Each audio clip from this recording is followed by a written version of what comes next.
Hey everyone, and welcome to part one of price lists in Dynamics 365 Project Service Automation. So price lists play a pretty big role in PSA. They contain the cost and the sales prices for the different resource roles, together with prices for possible products that you might sell with your projects, such as cabling or software licenses, etc. They also contain prices for different transaction categories that you might have defined in the system. So on this video, we'll dive a little bit deeper to price lists and see how they are built and what they contain. And then we'll also check organizational units and how cost price lists function under organizational units, as well as parameters under which you set default price lists. All right, so let's jump in the system and navigate to project service and price list. Price lists. This is where you define the price list that you're going to use in PSA. And for the purpose of this demo, I've already set up some price lists for us. So let's see what the price list consulting sales prices looks like. In PSA, price lists are always in the context of either sales or in the context of cost. And optionally, you can set a start date and an end date for your price lists if you want to define them by year. For example, if you have a price list for 2017 and a different price list for 2018.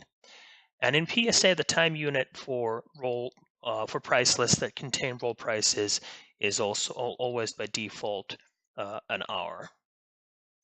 All right, so under the role prices tab, you define the roles and the prices what you have in the system. And under category prices, you have the different transaction categories, such as distance and travel in this example. Under price list items, you could define different products that you sell together with your project, such as cabling or software licenses. But it's a good idea to always keep the product price lists separate from the project price lists. The product price lists are set here under the same price lists navigation. However, in Dynamics 365, you attach a product price list to a different place than you do a project price list. And we'll cover that in a little bit in part two.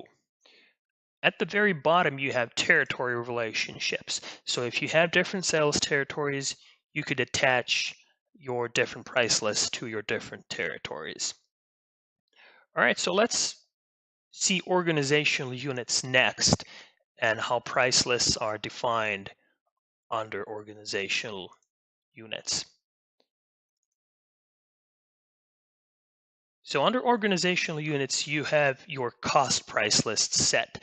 It's not mandatory to set a cost price list here, but if you have a default cost price list that an organizational unit should use, then that price list is to be set right here. Now, as you can see, there's no sales price list set here under organizational units, and that's because the sales price lists are set either under parameters or under a specific account, and we'll cover parameters next. So let's navigate to project service and parameters.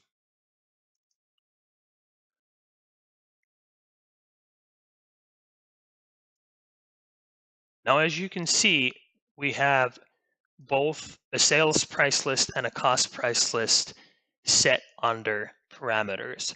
So parameters are for the default price lists that are to be used if there's not a price list set under accounts, or if there is not a price list set under an organizational unit. So basically, parameters provides a place to define default sales and cost prices when a company doesn't need organizational unit specific price lists for cost or account specific price lists for sales. So that pretty much wraps up part one. Stay tuned for part two, where we'll cover accounts, opportunities, quotes, and project contracts, and how product price lists and project price lists operate under those entities. Thanks for your time and have a good one.